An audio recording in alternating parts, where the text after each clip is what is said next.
Salut les frères, comment ça va? J'espère que vous allez tous bien. Aujourd'hui, on se retrouve pour l'avant-match Barça Rayo Vallecano, dernier match avant cette fameuse trêve. On va parler de pas mal de choses dans cet avant-match-là. On est directement parti les frères.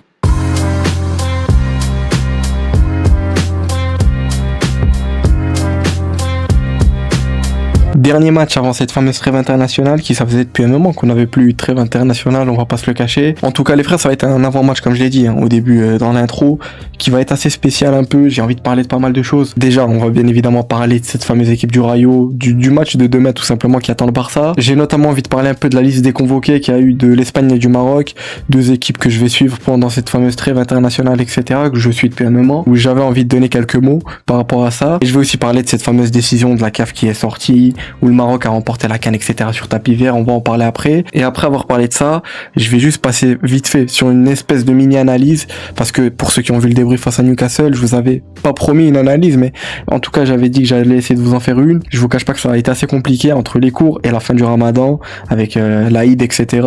En passant aussi, j'espère que vous avez passé une très bonne fête de l'Aïd, etc. C'était hier. J'espère en tout cas que ça s'est très bien passé de votre côté pour les frérots musulmans, peut-être les sœurs musulmanes aussi qui suivent. En tout cas, voilà, j'ai pris quelques petites séquences dont je voulais en parler de ce fameux match face à Newcastle. Je vous cache pas que je voulais vraiment vous sortir une analyse, mais malheureusement j'ai pas eu le temps, comme je vous ai dit, de le faire. Il y a eu pas mal de choses ces derniers jours que j'ai dû faire. En tout cas voilà, là on est focus sur ce match là face au Rayo Vallecano, demain 14h. Je vous cache pas que c'est encore un horaire qui met la haine, honnêtement. On va pas, je pense qu'il y a pas que moi. 14h début d'après-midi, les matchs à 14h, on sait que l'équipe elle vient de se réveiller un peu, t'as l'impression, etc. En tout cas j'espère qu'on va faire le taf avant cette fameuse trêve internationale, parce qu'après cette trêve internationale il y a vraiment pas mal de matchs qui vont nous attendre demain face au Rayo. Et ensuite, après la trêve, on va reprendre le championnat avec un match face à l'Atlético le 4 avril, chez eux, au Metropolitano, qui va pas être évident. On sait qu'on doit bien enchaîner en Liga, vraiment garder cet écart entre nous et le Real de Madrid. Et après ce match-là en Liga, 4 jours après, on va les affronter le 8 avril pour ces fameux quarts de Ligue des Champions. Je vous l'apprends pas, on est tombé face à eux. Je l'avais dit dans le débrief, c'était sûr qu'on allait tomber face à l'Atlético. J'avais vraiment du mal à y croire à cette fameuse remontada de Tottenham, honnêtement. Et voilà, au final, l'Atlético qui s'est imposé. Match qui honnêtement était pas mal. J'ai vu les moments forts, etc. Highlight, j'ai pas vu le match, hein, pour être honnête avec vous. Mais encore une fois, on voit que cette équipe de l'Atlético en contre, c'est une équipe qui est très très forte. Vraiment, il marque un but en contre là, de mes souvenirs. Un gros but, même si peut-être avant il y avait faute sur Xavi Simons, etc. Enfin bref, en tout cas voilà. Après ce match-là face au Rayo Vallecano, on va enchaîner avec déjà deux gros matchs directement dans la même semaine à peu près, dans la même, avec 4 jours d'intervalle. Ensuite, on va enchaîner avec l'Espagnol à domicile. Ça, c'est une bonne news pour nous. Le match aller qui sera à domicile de Ligue des Champions, ça aussi c'est une bonne news, mais bon, faudra absolument faire le taf à l'aller, parce que au retour chez eux, ça va pas être évident. On connaît le stade. En plus, ils ont une pelouse qui est bizarre de fou là, où tout le monde glisse, etc. Et ensuite, après le match retour face à eux, en espérant qu'on se qualifie, etc. On aura l'occasion d'en parler. On va enchaîner face au Celta le 22 avril, le 26 avril face à Getafe chez eux, match qui va pas être évident. En tout cas, voilà. Après la trêve, on va enchaîner de très gros matchs, hein, sincèrement. Surtout qu'on aura très peu de jours de repos, d'intervalle. Hein. Ici, on voit qu'on joue le 12 avril et on joue le 14 avril. 2 jours de repos. Je sais pas si on s'en rend compte. Donc bon, ça va être assez compliqué. Va falloir faire souffler des joueurs, des cadres.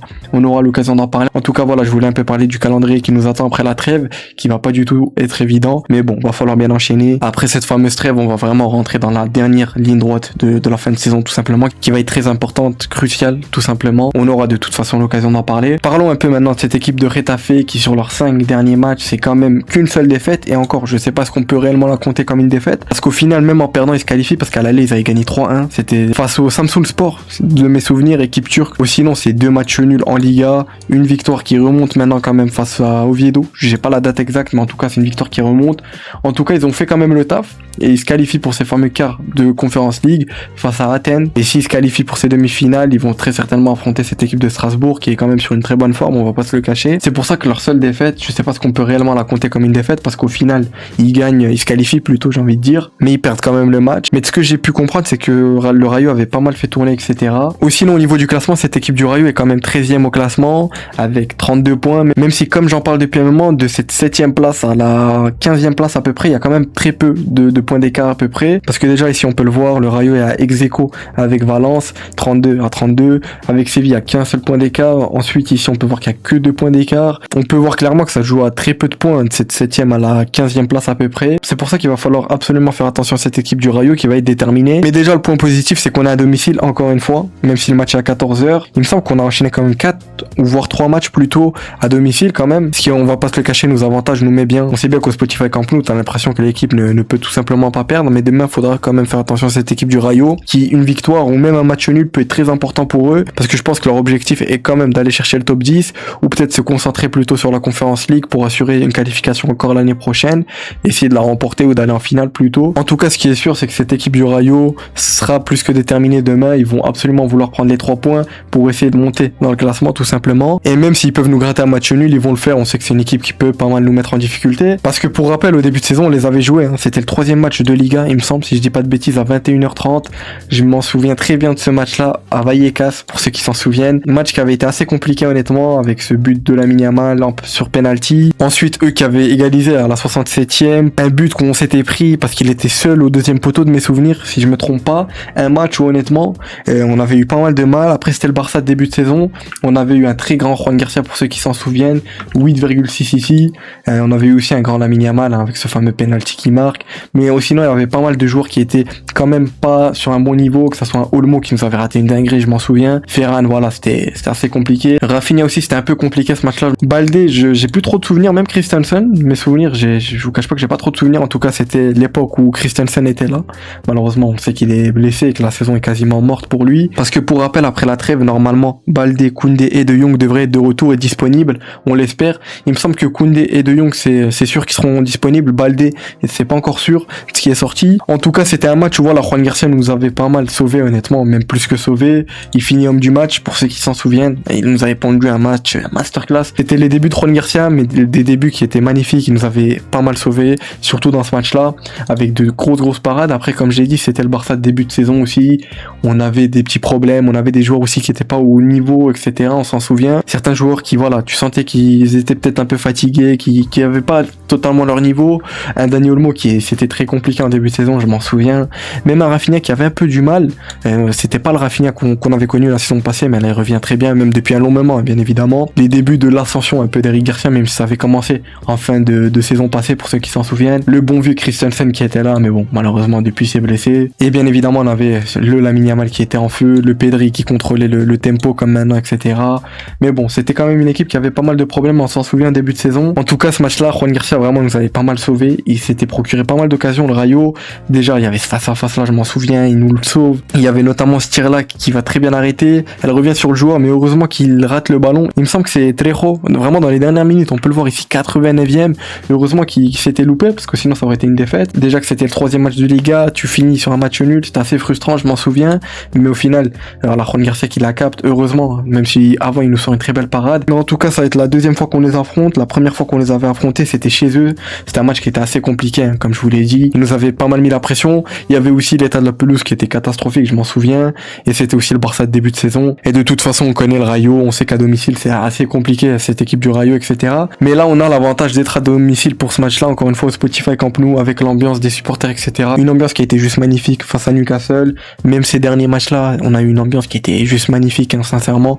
Depuis le retour de la Grada, sachant qu'il y a que 800 membres, il n'y a pas encore tous les membres qui sont disponibles. Même si c'est un nouveau projet de Grada Animation. Il me semble que le nom est le Goal 1900 quelque chose. Enfin bref, potentiellement que je me trompe. En tout cas, voilà, ça va être un match qui va pas être évident, honnêtement. On sait qu'il y a pas mal de joueurs qui sont fatigués. Mais bon, va falloir faire avec.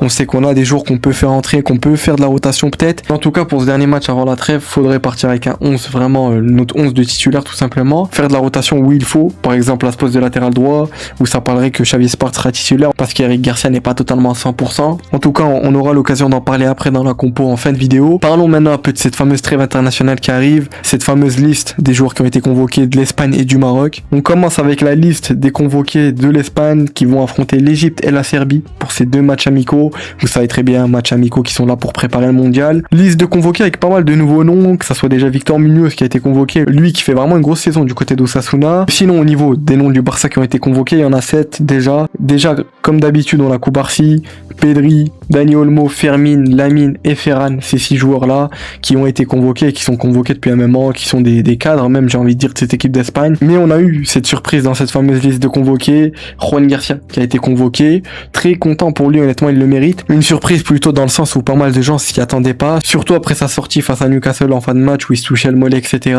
Dans la nuit même, ça avait sorti des news où il était absent 2 à 3 semaines. Ensuite le Barça le lendemain matin a sorti un communiqué pour dire qu'il avait rien de grave, que c'était pas une blessure, que c'était juste un petit coup. Et ça a joué en sa faveur, ça aussi, hein, le frérot Juan Garcia qui honnêtement mérite d'être convoqué. Il a quand même convoqué 4 gardiens, Luis de la Fuente. Est-ce que Juan Garcia aura l'occasion de jouer un match, soit face à la Serbie ou soit face à l'Égypte? Sincèrement, ça m'étonnerait honnêtement. Mais je pense que s'il est convoqué, c'est pas pour rien. Je pense qu'il va très certainement jouer un des 2 matchs. Je l'espère pour lui, parce qu'on sait tous que c'est l'un des candidats numéro 1 avec David Raya pour être le gardien au mondial. On sait qu'Unai Simon est sur une saison qui est assez compliquée, même si en sélection il est bon. Alex Rimero, déjà de base, qu'il avait pas un rôle très important. Il jouait de temps en temps sur des petits matchs amicaux, Ligue des Nations, de mes souvenirs. Mais je pense que ça va jouer vraiment entre David Raya ou Juan Garcia. En tout cas, très content de cette convocation pour Juan Garcia. Sincèrement, il le mérite. Honnêtement, il le mérite, le frérot Juan Garcia. Avant de passer à cette fameuse liste du Maroc, tout simplement, je vais donner quelques petits mots. Je pense que vous l'avez tous vu, Adidas ont sorti leur maillot, etc. pour le mondial. Les maillots extérieurs, si je dis pas de bêtises. En tout cas, là, on a ce fameux maillot extérieur de l'Espagne qui est vraiment très beau. Je valide honnêtement. Encore une fois, un banger. Le maillot est très beau. N'hésitez pas à me donner votre avis. Le maillot domicile qui est déjà connu, hein, je pense que j'ai pas besoin de vous l'apprendre. Ils ont déjà joué avec, il me semble, au dernier rassemblement, si je dis pas de bêtises, ou peut-être que je me trompe. Mais en tout cas, là, ils vont jouer avec. Et ça sera le maillot domicile pour le mondial qui est vraiment très beau. Lui aussi, on est sur 2 bangers de la part de l'Espagne qui, eux, on va pas se le cacher, ils enchaînent année après année pas mal de bangers. En tout cas, ces dernières années, au niveau des maillots. Parlons maintenant de cette fameuse liste des convoqués du Maroc.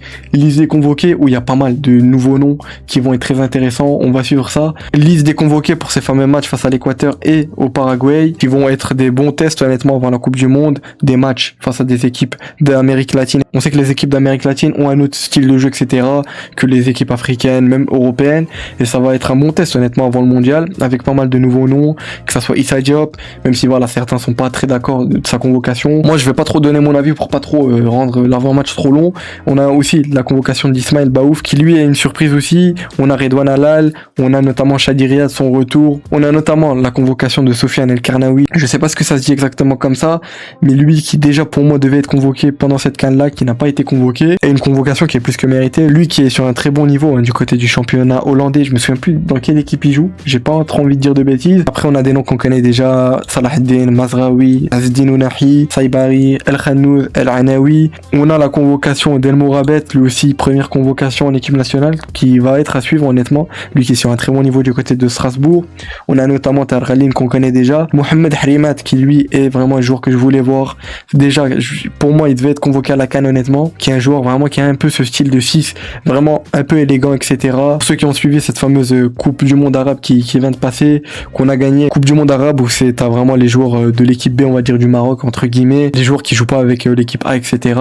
Harimat qui était le capitaine, qui a soulevé le trophée, et qui a même remporté, je crois, le meilleur milieu, un truc comme ça, je me souviens plus exactement. Il a remporté un trophée individuel aussi. Et moi qui ai suivi cette Coupe du Monde arabe, il a tout simplement été impressionnant. Mohamed Harimat, convocation qui est plus que méritée, j'ai très hâte de voir ce que ça va donner. Ensuite, voilà, on a la convocation de Brahim Diaz, assez logique honnêtement. Ensuite, on a cette convocation d'Yanis Jessim qui fait extrêmement plaisir. J'ai très hâte de voir ce que ça va donner. Lui aussi qui est sur un très bon niveau avec Strasbourg. Au mondial DU20, on a bien pu voir ce qu'il a fait avec Zaberi, qui lui aussi est convoqué. Très bonne convocation honnêtement. Sinon après voilà, c'est des noms qu'on connaît, que ça soit Talbi El Kaabi, Rahimi, Zelzouli, Abdé qui est vraiment sur un niveau qui est très bon sincèrement.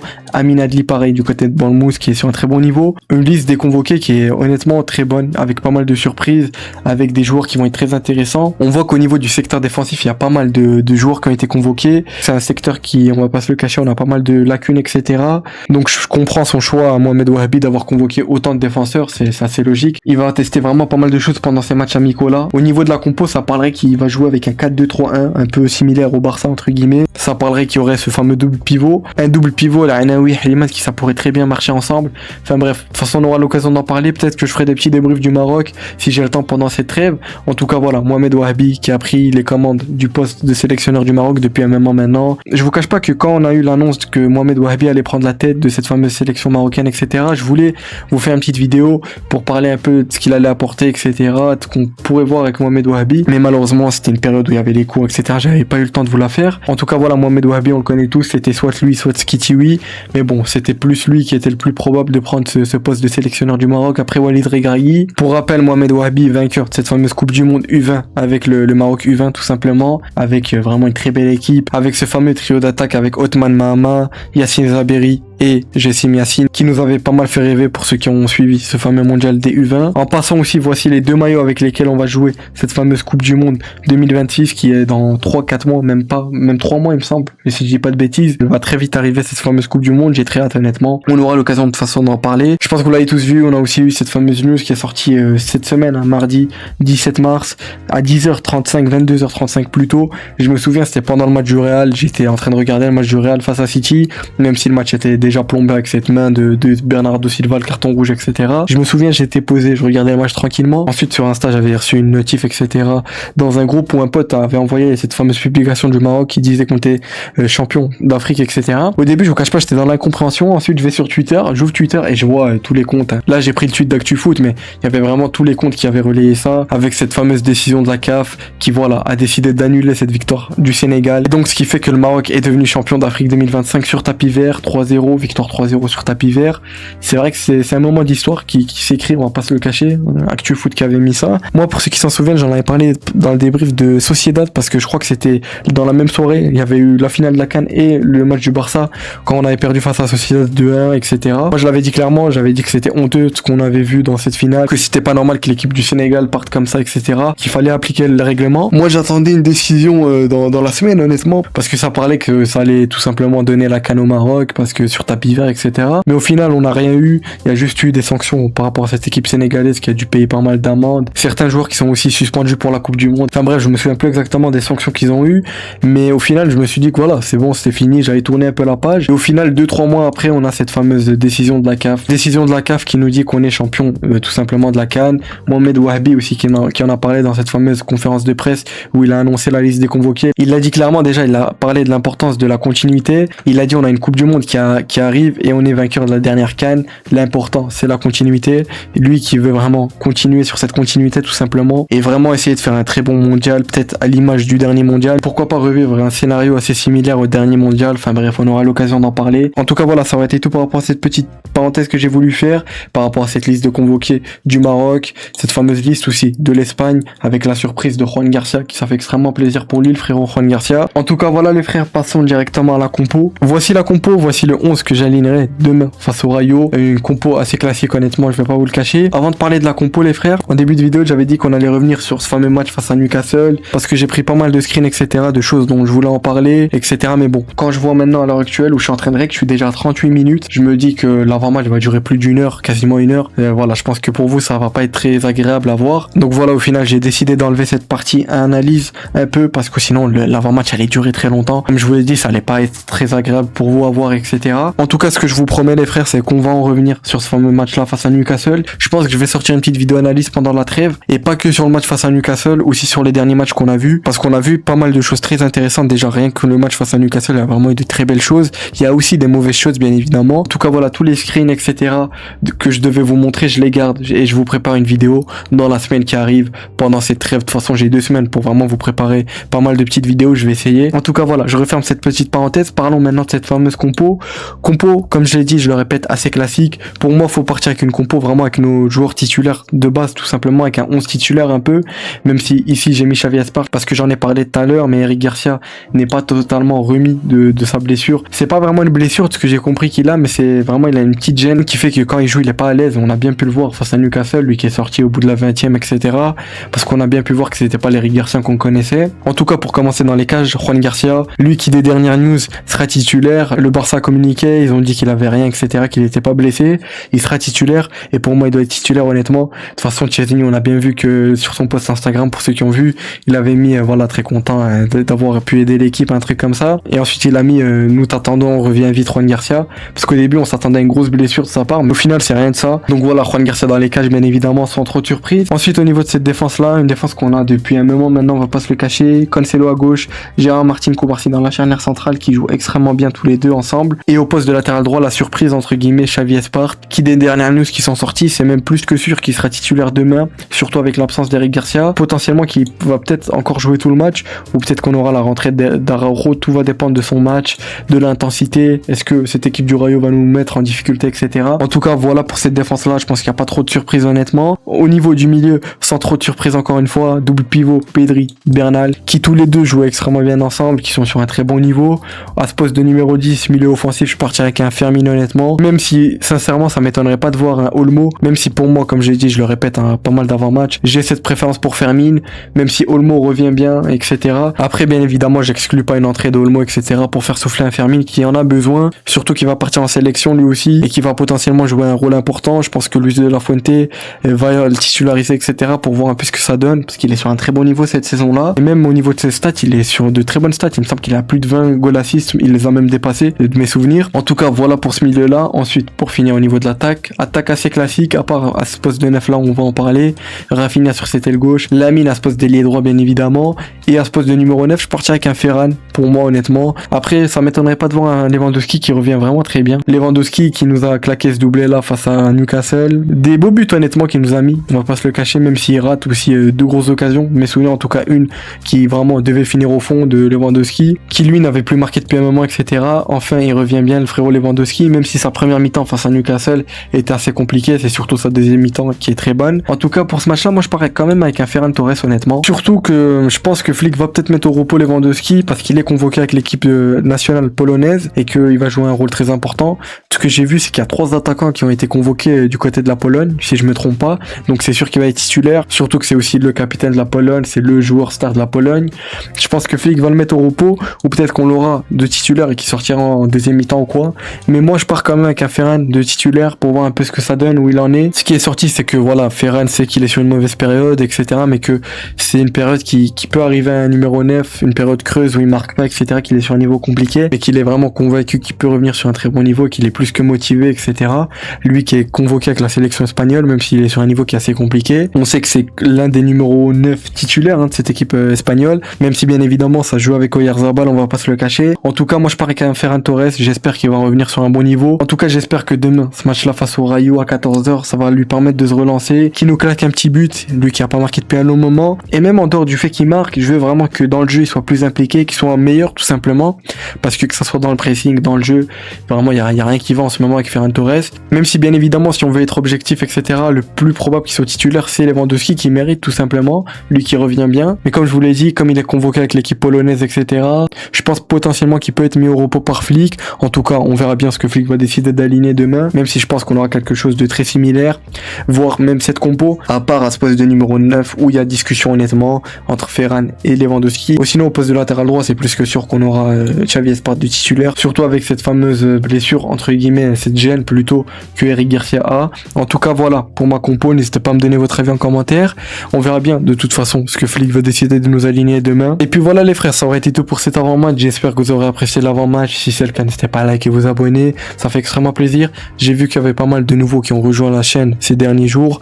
Bienvenue à vous les frères, ça fait extrêmement plaisir. Merci du soutien, ça fait plus que plaisir honnêtement, vous le savez très bien. En tout cas voilà, comme j'ai dit en début de vidéo, dernier match avant cette fameuse trêve, va falloir bien finir, prendre les 3 points, garder cet écart entre nous et le Real de Madrid, surtout que le Real demain affronte l'Atlético dans la soirée à 21h pour ce fameux derby, un match qui peut peut-être leur faire perdre des points, même si des dernières déclarations de Simeone, il prévoit de faire tourner l'équipe, etc. En tout cas voilà, on suivra ce match-là aussi du Real face à l'Atlético pour voir un peu de football, et bien évidemment toujours avec ce côté hate watch en espérant que le Real perde des points, et pourquoi pas garder un écart qui sera plus grand, si nous bien sûr d'abord va falloir gagner, parce que si demain on gagne face au Rayo, il y aura 7 points d'écart entre nous et le Real de Madrid, provisoirement bien évidemment, et s'il gagne face à l'Atlético, ben il y aura toujours cet écart de 4 points. En tout cas voilà, moi je pars confiant pour ce dernier match là avant cette trêve, je vois une victoire du Barça, ça sera pas un match évident, va falloir faire attention au match piège entre guillemets, parce que cette équipe du Rayo a quand même des qualités, on sait que c'est une équipe qui est assez chiante à jouer, qui peut nous mettre pas mal en difficulté à certains moments. En tout cas voilà, dans l'ensemble comme j'ai dit, je le répète, je pars confiant dans ce match là face au Rayo,